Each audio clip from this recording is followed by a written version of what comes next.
welcome back. If you are following me over on Instagram stories, then you saw that I shared the microblading process. If you watched last week's video, you also saw that I got them done last Thursday. I'm going to answer a couple of common questions about this whole process of microblading and then my personal experience, things that I've learned along the way. Just because I have done this, I want to say 3 or 4 times now, because I got the eyebrows for the first time a couple of years ago, and then I've kind of done a couple of touch-ups, and there were questions and people were just in awe, amazed at how these turned out. Also in comparison to previous experiences that they have had, people they have seen, results that they have seen, and then also the experiences that they had heard from friends and family. So there's a lot of different experiences, a lot of hearsay, so I'm here to answer some of the most commonly asked questions about microblading and in general this kind of brow tattooing process. So let's get right into it. So Elizabeth on Instagram asked, what is it? Is it ink? I have no idea, but they look so fab. Costly.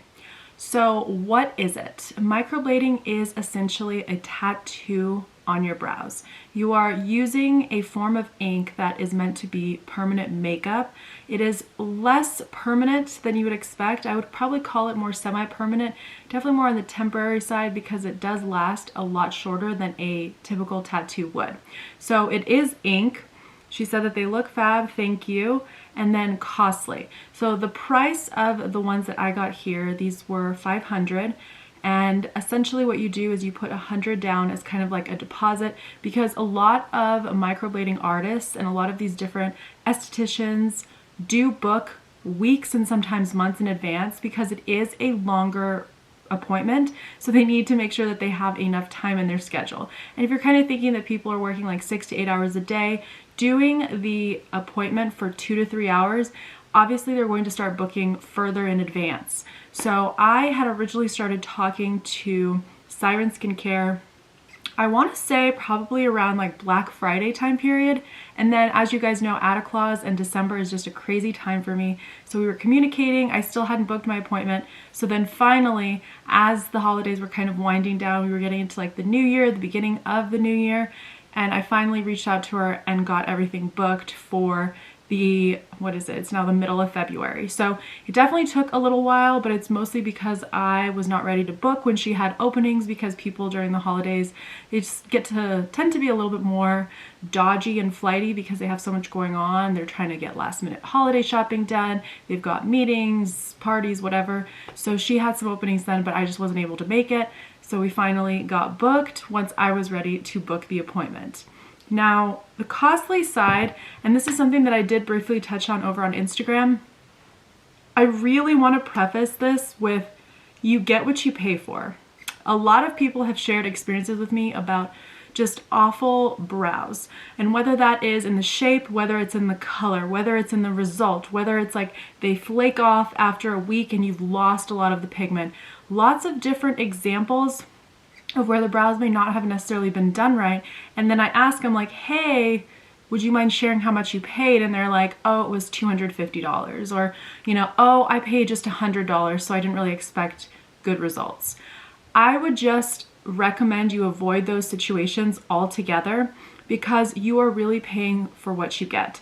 And the best meme that kind of comes to mind, or actually not even a meme, it was some kind of image back in the day, but it was like, you're not paying me for the years I've learned to do this in 30 minutes. You're paying me for all the time that it's taken me, all those years, that makes me the professional I am today. So like when people say, you know, oh, it's $500, but they're only spending, you know, an hour or 2 hours doing it. Well, it took them years to learn how to master this craft. Their price is their price because they are an expert. You can trust them. They've done so many brows. So think of your perspective a little differently versus like, oh, it's $500 for a 2-hour appointment. It's like, yeah, but do you want to sit for 8 hours and have somebody that's just getting out of school do this on your face all day? Or do you want someone who's going to get it done quick so you have the least amount of pain, and you also have someone who knows how to map your brows appropriately?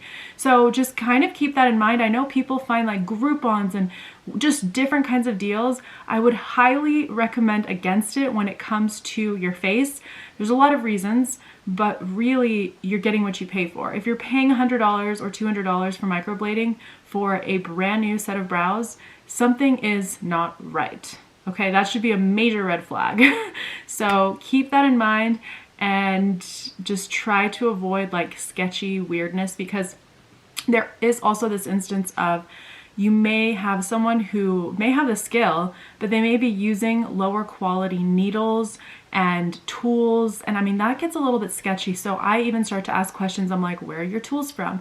Where is the numbing cream from? Where is this from? Because you need to start asking these questions in order to make sure that you're putting yourself in a good situation. Because if they're getting whatever they're using from sketchy places, or they're really not spending the money they should be on that, that's on you. You need to ask those questions. So if it's $200, there's probably a reason. So I would just really hinge on and err on the side of caution. If you think it's too good to be true, it most definitely is. There is something sketchy. So just giving you guys that perspective, trying to look out, because again, I've heard multiple people tell me, you know, that they've gotten it done for a lot lower or a lot cheaper, and then it's just a horrible experience, whether it's the customer service, whether it's the shape, whether it's how it actually lasts. I mean, there's so many elements and so many things that could go wrong.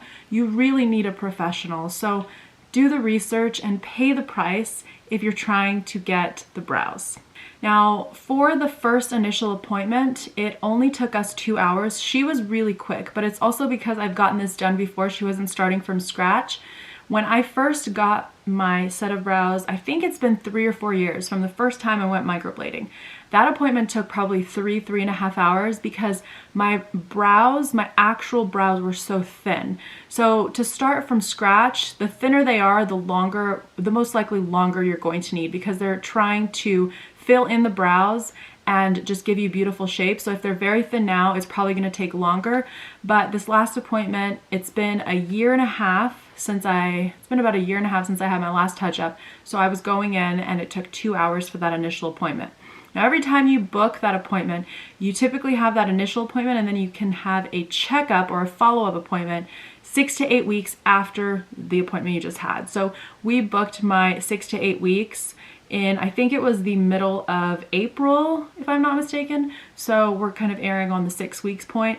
And you may not need that second appointment, but I always like to have it because I may want something touched up. Maybe I noticed that kind of in the front where I'm more bald, there is color that could be pressed in further. We could do a little bit more shading. So you always have the option, once it kind of settles after those first 6 to 8 weeks, you can go back in and get anything kind of touched up and fixed up to last you for as long as these brows will last you.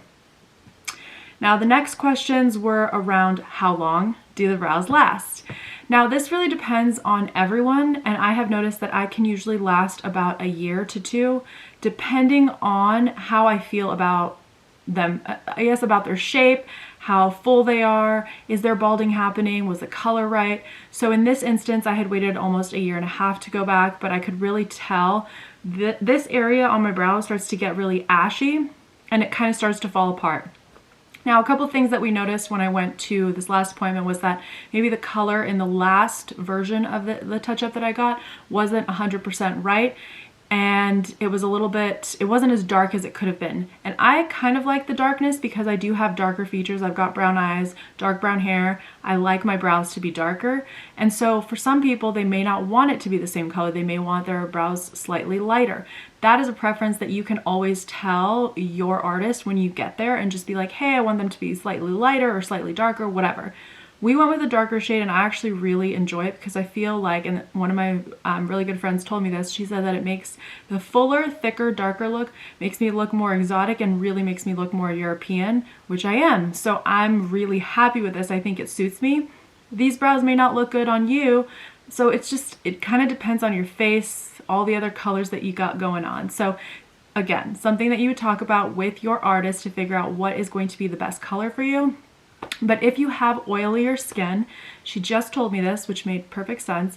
If you tend to have oilier skin or you use a lot of oils on your face, which I do, they are going to fade out sooner because oil, sweat, all of that actually hits that pigment and it's going to fade it out sooner than later. If you have drier skin, if you don't use as much facial oil as I do, they may last a little bit longer, but we're talking just a couple months in general. No one is going to get microbladed and then have these brows immaculate looking like they did on the first week or two for 5 years. It's not going to happen because this is more of a semi-permanent tattoo. It is not the permanent type of tattoo you guys may be thinking. Now the next question was, do you think it looks weird on you if you aren't wearing any makeup? And my answer is no, because most of the time, as you guys can see even in this video, I'm not wearing makeup. I don't wear makeup most days, especially now. I really only put it on for either filming a reel or like some kind of video that I need to have like my makeup on and get ready, or if I'm going out. And that is not that often. So that is, I mean, I think they look fine with just my natural face. No makeup, nothing. They look really nice. Again, the color is going to fade over time. It's not going to be quite as dark as it is right now forever, but I do think they look fine with just your natural skin. You don't need to be wearing makeup for them to be like, feel like they're right for your face. They should feel like your brows, just better, fuller, maybe a little bit darker, and just totally filled in. Another question that I got was, is it microblading or something else? Which is a really good question. So what we actually did is not just microblading, and microblading is kind of like the term that everyone thinks of, but sometimes you're not actually blading. So the idea behind microblading is you're using a blade or a scalpel of some kind and injecting that ink through those strokes. There is a couple different methods, but what we essentially did is we added strokes, microblading route here in the front, and then for the rest of my brow, because I did have quite a bit of hair kind of back here, we did a lot of shading. And shading is kind of similar. It is still a little bit pokey, but it's like a press. So it's a different tool that it's not just like a, I want to say scalpel, but that kind of sounds like scary, I don't know. But with the brush strokes, you want something that's going to be a little bit more straight, kind of like a line. And then with the dipping, you want something that's going to cover a larger area. And it's going to be more filling. So we did mostly powder back here, microblading here in the front. So we call that a duo brow or a combo brow. And for her specifically, she calls it the brow duo. And I think if you guys are looking at other people, it's going to be something called a combination brow, which combines the microblading and a powder shading type of method together. And I think that's really important because you don't always want one method to cover the entire brow. Sometimes if you have more of an arch on one side and less on the other, you may not necessarily want to add the microblading on one side, but you may want to do it on the other. So it really depends. And I think if you have a really good artist, they are going to treat it like a piece of art, which is what they should be doing because it's your face. And they should know like, okay, here, like you have more of an arch, so you're probably good. We don't need to do the microblading. We'll just do a little bit of shading. But on this other one, we need to add that line and kind of create that stroke in order for you to have the same arch so they're more even. So again, I do think the combo is always going to be a better bet just because you're going to get the best of both worlds. But if you've never done it before, it's totally fine if there's mostly microblading, but again, something that you guys may want to research and figure out because the last couple of times I've done a combination of the two. A couple of the next questions were related to the pain level. I feel like I'm very low on pain tolerance in general. Everything kind of hurts me. I'm kind of a little wimp. So I would say that when you're first starting, and also I should say that the appointment is mostly them mapping and kind of drawing your brows and drawing on your face, trying to figure out the alignment, where does the arch, like where should the arch go, where is the end. That takes like most of the appointment. This is not like 2 hours of someone tattooing you, okay?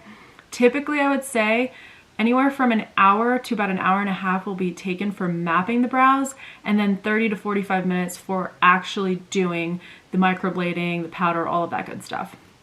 So the pain tolerance, again, low for me.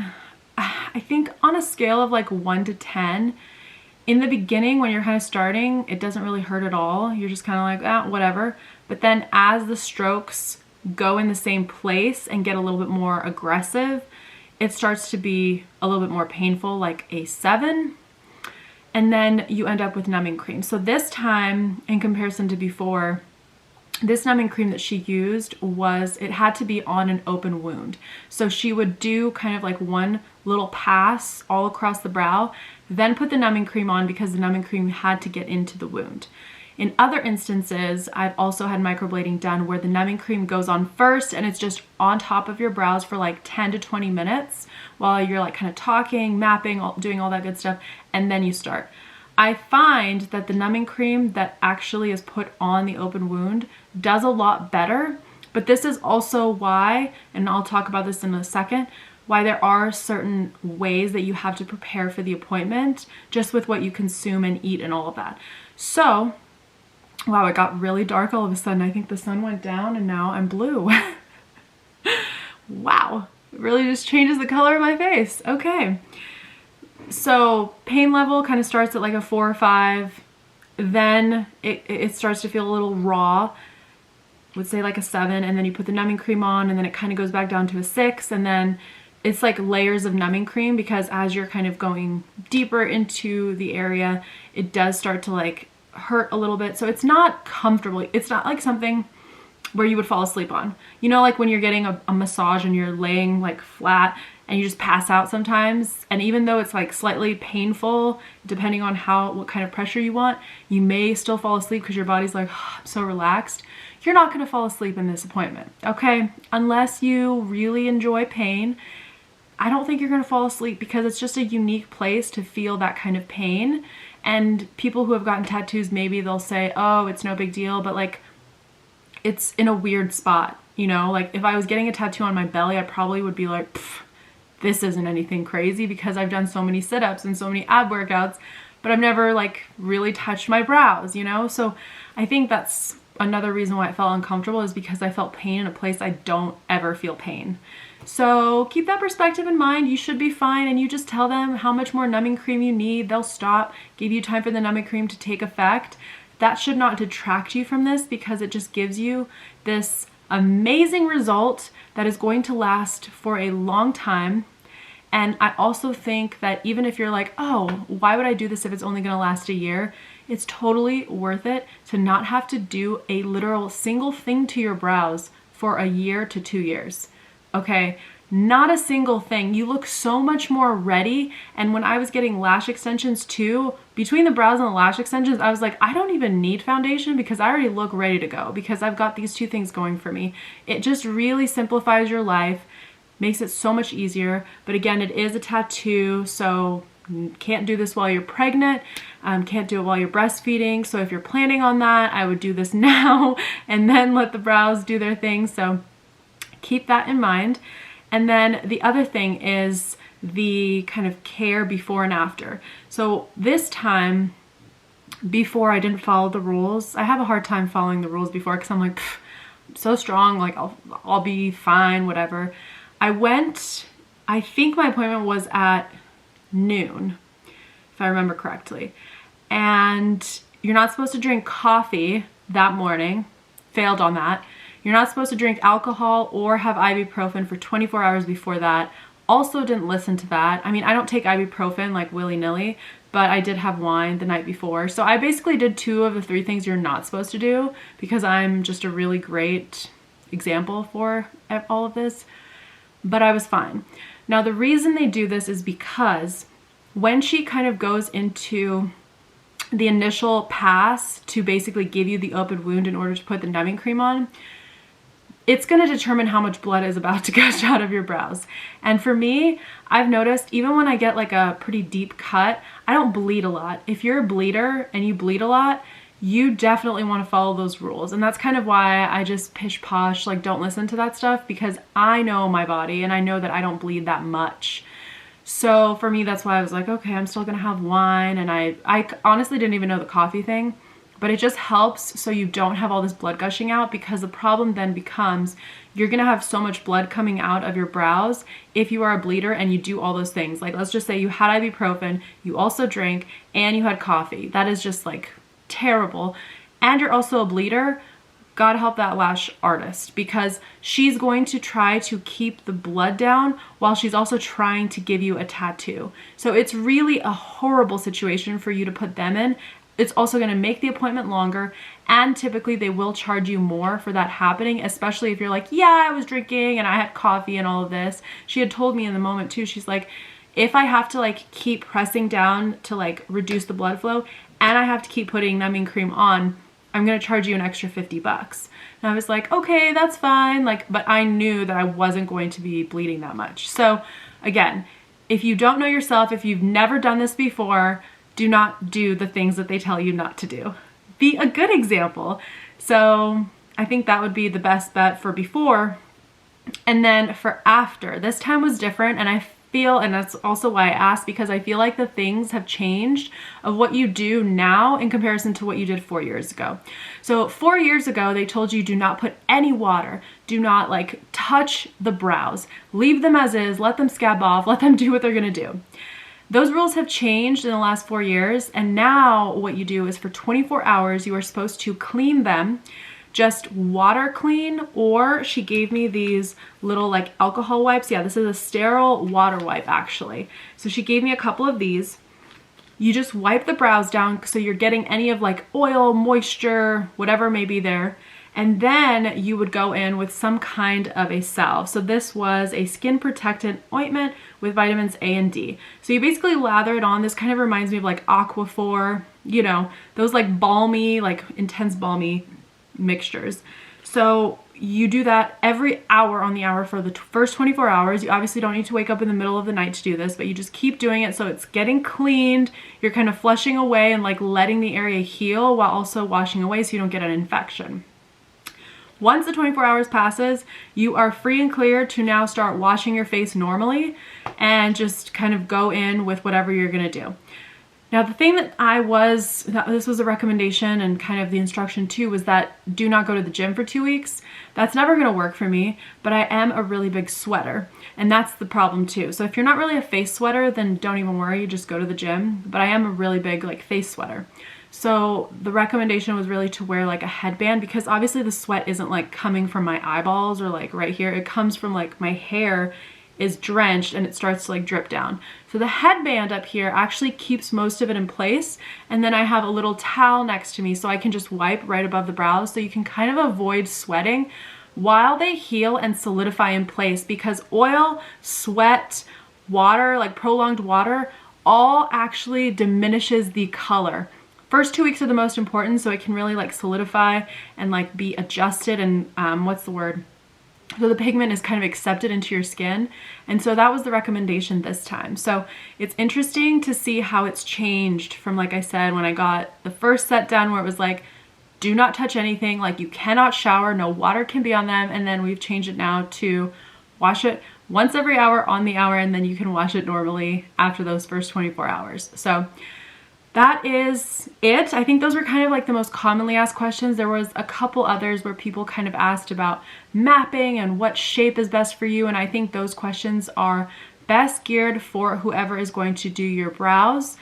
Obviously, my shape may not be your shape is not my shape, etc., etc. The thickness of mine may not be what you want. It really depends on your face. You tell them what you're looking for, what color, what kind of shape you want. Do you want them to look a little bit fluffy? Do you want them to look like really straight? Like maybe you don't want the arch that they're recommending.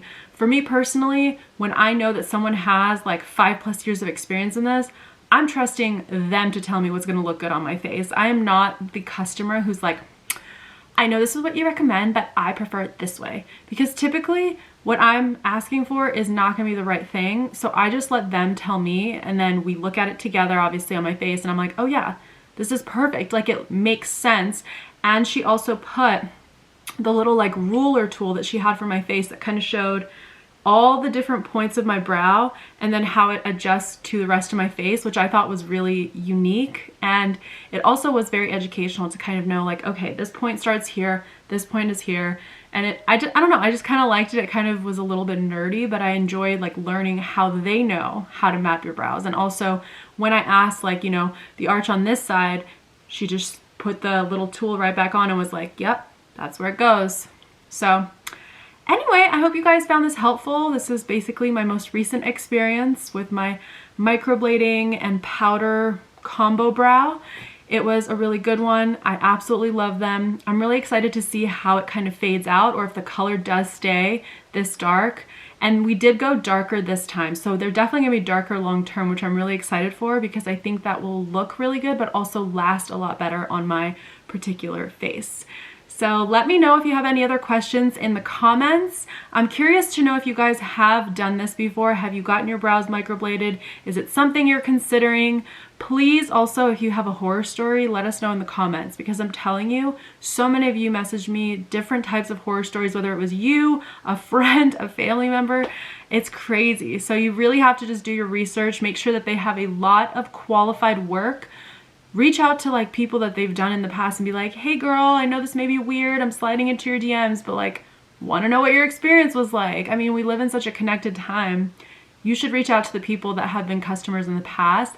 I highly recommend that. And the reason I picked who I did this time is because two people I really trust both had raving reviews about her. One is actually my massage therapist that I've been seeing for 8 years, and then the other one is actually a close friend of mine that I've also worked with on social media side. So when I heard the second, I was like, oh yeah, I trust both of these people and they're both raving about this woman. I have to go see her and she has to do my brows this time. So I really do think word of mouth is important, and I think we all trust our friends, and if you see their result, you're like, holy shit, your brows look so good. Yes, I'm going to her. So yeah. I hope this was helpful. As always, you guys can slide into my DMs on Instagram, ask me any other questions, but these were kind of the common, like low-hanging fruit ones that I was getting consistently. So yeah. I also cannot believe that I kind of turned blue because the sun is now down. Like that switch, I was like, whoa, I look blue all of a sudden. I hope you guys are having a good start to your week, and I will see you in just a couple days' time with another video. Bye.